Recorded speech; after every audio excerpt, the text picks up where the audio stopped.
Fala pessoal, a Caixa aqui. Eu primeiramente gostaria de agradecer aos 1000 inscritos que nós atingimos alguns dias atrás. Agora eu vou ter de me corrigir porque já passamos de 1000 inscritos. Eu nunca pensei que meu vídeo fosse pegar o engajamento que pegou e os comentários que recebi foram muito acolhedores. Muito obrigado mesmo. Dito isso, hoje eu vou falar de um tópico que é meio que relacionado com o vídeo em que eu respondia se um japonês conseguia ler chinês. Hoje eu vou falar de como os nomes funcionam em países e locais que utilizam Hanzi, como também a leitura desses nomes e quais os critérios que foram utilizados para algum desses nomes, assim como também a relação entre a localidade. Só um adendo, eu apenas falo japonês, tá? Não falo coreano ou vietnamita e o meu chinês é fraco. Por isso releve possíveis erros de pronúncia que com certeza irão ocorrer. Outro adendo é que quando eu falar Hanzi, Kanji, Hanja e Chihan, eu vou estar me referir à mesma coisa. A pronúncia muda de acordo com o idioma, mas eu estou me referir à mesma coisa. Dito isso, vambora. Logogramas. Primeiramente, eu tenho que explicar o que é um Hanzi. Os Hanzi, que podem ser traduzidos como caracteres de Han, são logogramas que nasceram na China e são utilizados como sistema de escrita há mais de 3.200 anos, desde a dinastia Shan, que chamamos em chinês de Shanchao. Os Hanzi são classificados como logogramas em sua maioria. Isso quer dizer que ao invés de funcionar como script silábico como ocorre com o alfabeto latino, o alfabeto grego e até o alfabeto armênio, em que temos apenas sons, os logogramas passam ideias por meio de sua leitura. Aqui temos os Hanzi, de chuva e trovão. Um exemplo que eu sempre gosto de dar é com placas de trânsito. Veja que você sabe exatamente o que isso significa, mesmo não sabendo falar no idioma que está escrito. É a mesma ideia.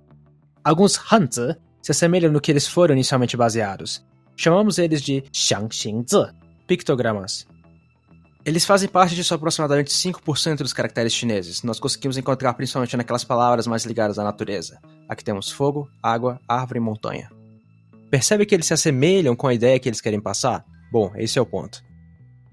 Agora vamos para os caracteres com maior presença no chinês e nos outros idiomas.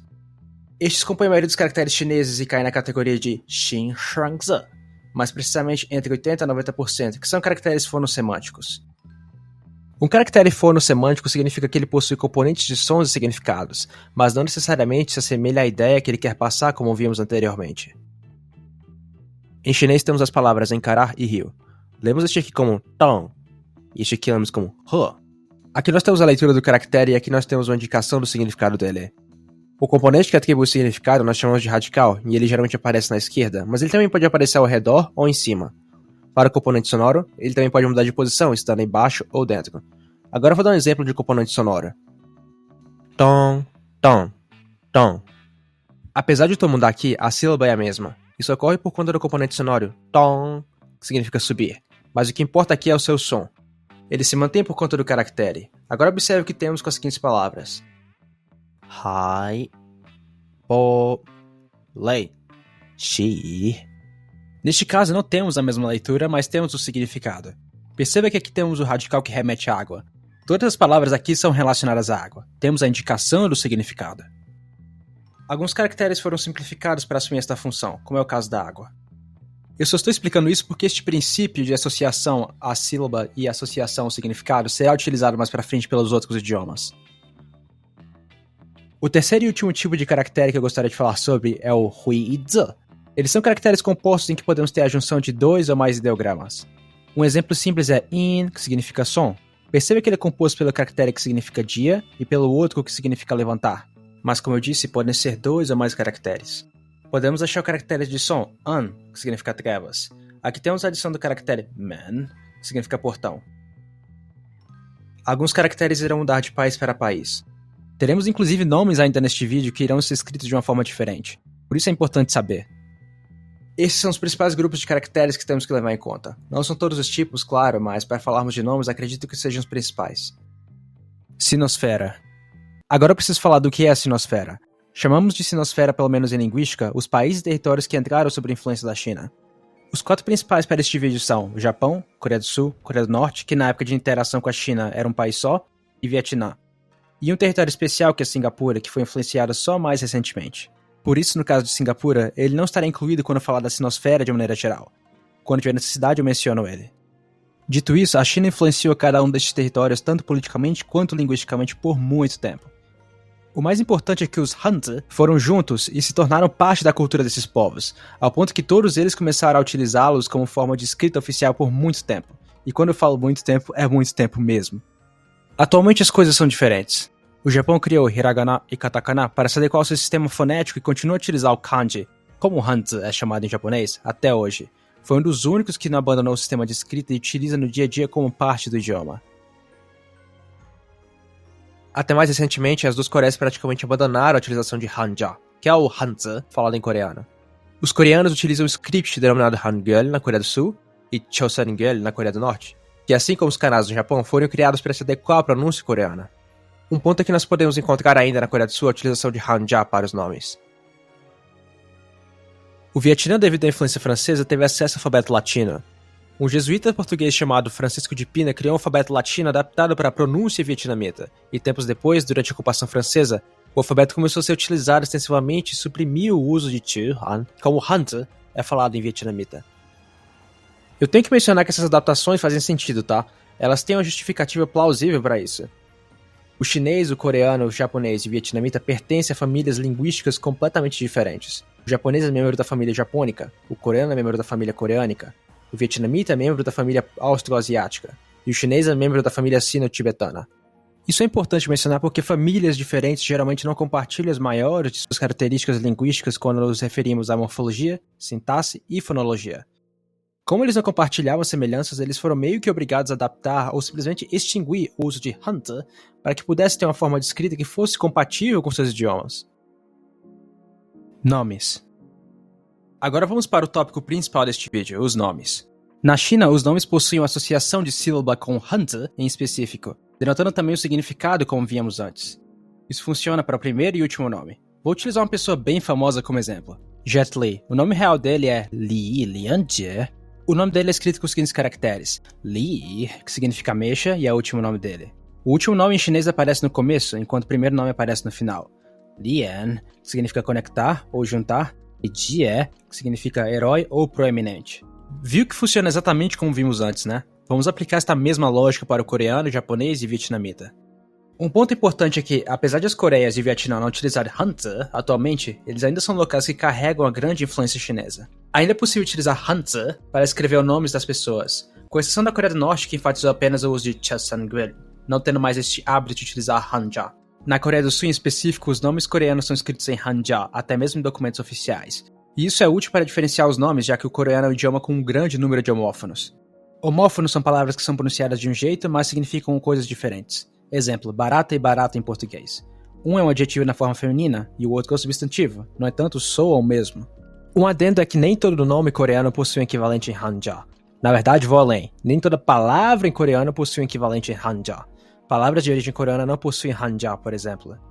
Agora darei exemplos de alguns nomes. Em coreano nós temos Minjun e Semin, que são primeiros nomes. Perceba que em Hangul nós temos a mesma escrita, mas em hanja ou hanzi nós temos uma escrita diferente, o que atribui um significado único e ajuda a diferenciar pessoas que possuem nomes parecidos. Perceba que cada hanja ou hanzi está associado a um som em coreano. Este princípio vai também ser aplicado nos outros idiomas. Em japonês, que também é um idioma com grande número de homófonos, o mesmo ocorre. Em japonês temos Akashi, que é o meu nome. Funciona como vimos no coreano. Estes dois caracteres aqui podem ser lidos como Aka e esses dois como Shi. Aqui temos uma relação direta das sílabas com kanji. No Vietnã, diferente da Coreia, não temos o uso do Chữ Han ou hanzi em documentos oficiais. No entanto, devido à influência chinesa, muitos nomes vietnamitas possuem equivalentes em Chữ Han. A verdade é que, atualmente no Vietnã, muitos nomes ainda são baseados nos ideogramas. Por isso é possível traçar o significado original e escrever ele. Dito isso, o vietnamita, assim como o japonês e o coreano, também possuem um grande número de homófonos. Logo, isso cai também como uma luva. Em vietnamita temos os nomes Min e Hao. Aqui é a mesma ideia, o mesmo nome, mas escrito de uma forma diferente e passando uma ideia diferente. A maior discrepância é que o vietnamita é mais parecido com o chinês por ser uma língua tonal. Leitura entre idiomas. Ok, sabemos como funciona em cada idioma. Temos uma associação de um som daquele idioma específico a um determinado hanzi. No entanto, você já se perguntou qual é a leitura de um nome que é nativo de cada um desses locais pelo outro? Bom, agora é que as coisas começam a ficar melhor. Vamos traduzir de maneira direta o nome de alguém para cada idioma. Vamos pegar alguém famoso de exemplo. Eu vou utilizar a cantora japonesa Minato Ozaki Sana de exemplo. O nome dela é escrito da seguinte forma, Minato Ozaki Sana. Os kanjis possuem o seguinte significado. Minato significa porto, Saki significa península pequena, como em Nagasaki, que é uma variante deste kanji. Sa, que significa seda, Na, que significa verão. Lembra que eu falei que iríamos nos encontrar com variações? Aqui temos uma variação dentro do próprio japonês. Minatozaki é o último nome e Sana é o primeiro nome. Em todos os locais e idiomas, o último nome aparece primeiro e o primeiro nome aparece no final. O significado geralmente se mantém entre os idiomas, mas como leríamos o nome da Sana em chinês? Bom, se fôssemos ler caractere por caractere, teríamos algo como Tao Qi Xia, o que soa bem estranho nos ouvidos de um chinês. Em coreano seria lido como Jugi Sa. Em vietnamita seria algo como Tao Ket Sa. Deve ter reparado que a leitura é bem diferente de idioma para idioma. Nós podemos encontrar alguma semelhança aqui e ali como Sa e o Ha, mas fora isso, sem muita similaridade. Eu quero apenas dizer que em todos os idiomas, menos em japonês, claro, o nome soa estranho. Não é algo que você encontraria alguém usando. Em chinês os nomes são geralmente curtos, mas não é incomum encontrar nomes mais longos como esse cara que inventou de colocar 40 caracteres de nome. Mas falando sério agora, podemos ter nomes mais longos, mas esta combinação específica para nomes não cairia bem no geral. Em coreano os nomes geralmente possuem primeiros nomes com 2 sílabas e apenas uma sílaba no último nome. Por isso em coreano também soa estranho. Em vietnamita os nomes podem ser longos, mas caem no mesmo problema que o chinês, soa estranho. Então o que fazemos nesses casos?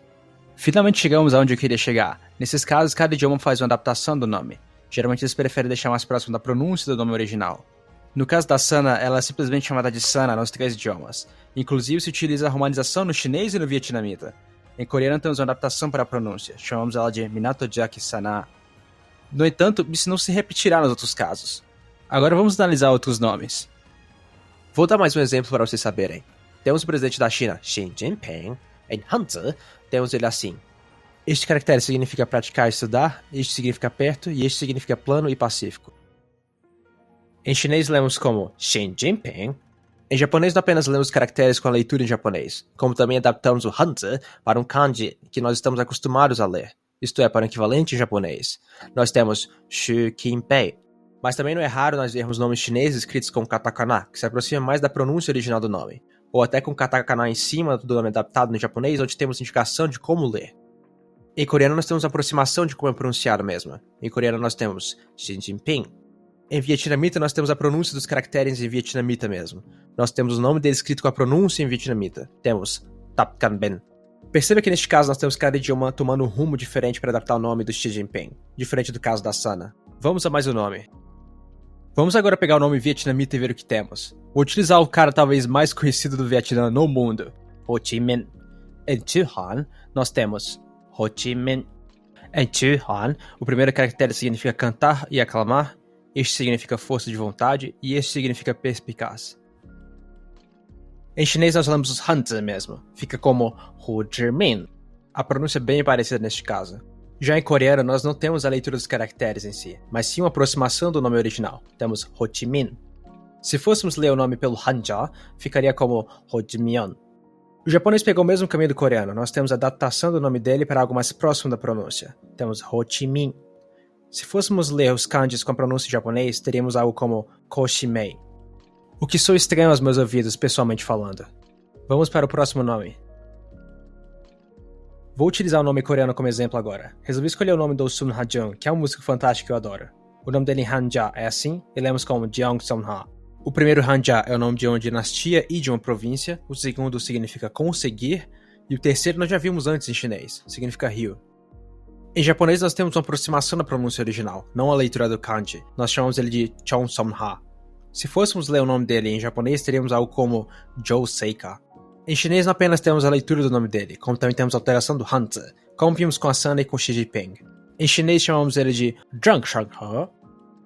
Em vietnamita temos apenas a utilização da romanização do nome dele, chamamos ele de Jung Sung Ha.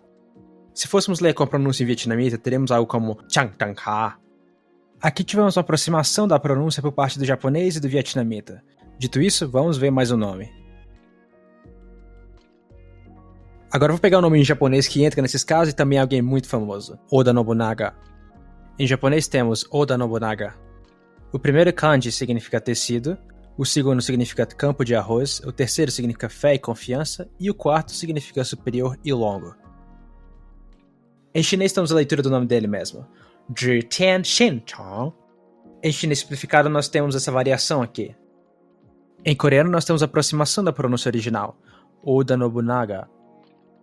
Se fôssemos ler a pronúncia em Hanja, teríamos algo como Jigjeon Shinjan.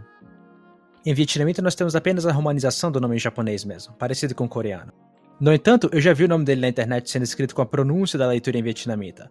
Chuk Tien Ting Ton. Eu acho todas essas variações muito boas. De qualquer forma, vamos para o último nome. Agora vamos sair um pouco desse padrão e vamos para o nome singapuriano. Eu vou utilizar o cofundador da Razer, Ming Lian Tan. Este é um caso interessante porque o chinês é uma das línguas oficiais de Singapura, logo não é difícil de encontrar nomes em chinês. O nome dele em chinês é Chen Min Lian. Chen, o primeiro caractere, significa exibir ou narrar. Min, o segundo significa habitante de um país. Lian, o terceiro significa brilhoso ou iluminado. Agora atenção, em Singapura nós temos uma quantidade considerável de pessoas que falam Hokkien, que também é uma língua chinesa como o mandarim. Por isso temos uma divergência de romanização e com a leitura também do mandarim. O nome dele em Hokkien é lido como Tan Bin Lian. Em coreano seria escrito próximo da pronúncia original, Tan Min Lian. Se fôssemos pronunciar como está escrito em Hanja, seria algo como Jin Min Yan. Temos uma variação para o japonês e coreano na escrita, podemos escrever assim também. Em japonês como em coreano nós aproximamos da pronúncia original de uma das versões. Temos Min Rian Tan. Se eu fosse falar em japonês, seria algo como Jin Min Ryo. Em vietnamita, muito provavelmente nós leríamos com a pronúncia em vietnamita mesmo. Ficaríamos com algo tipo Chan Tan Long. Aqui nós temos o nome lido por 5 idiomas diferentes. Vejam como difere de cada um para cada um. Extra. Acho que vocês conseguiram pegar a ideia mais ou menos de como funciona. O exemplo extra que eu vou trazer aqui vai ser não o nome de uma pessoa, mas o nome de um personagem famoso em todos esses países. Eu tô falando do Sun Wukong.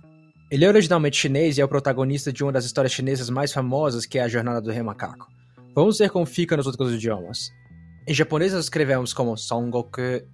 Aliás, este é o nome e foi inspiração para a criação do Goku de Dragon Ball Z, claro. Em coreano é lido como Son Ogong. Em vietnamita é lido como Tong O Hong.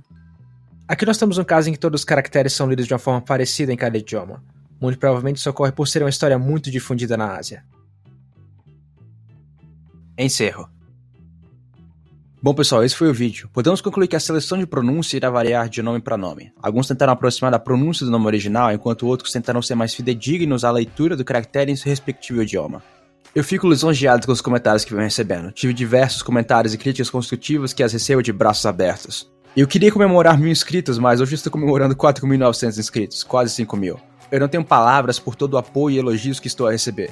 Fico feliz em saber que um fã de linguística como eu pôde transmitir a magia desta área a outras pessoas. Eu fico realmente muito grato. Bom, eu fico por aqui, vejo vocês na próxima. Tchau!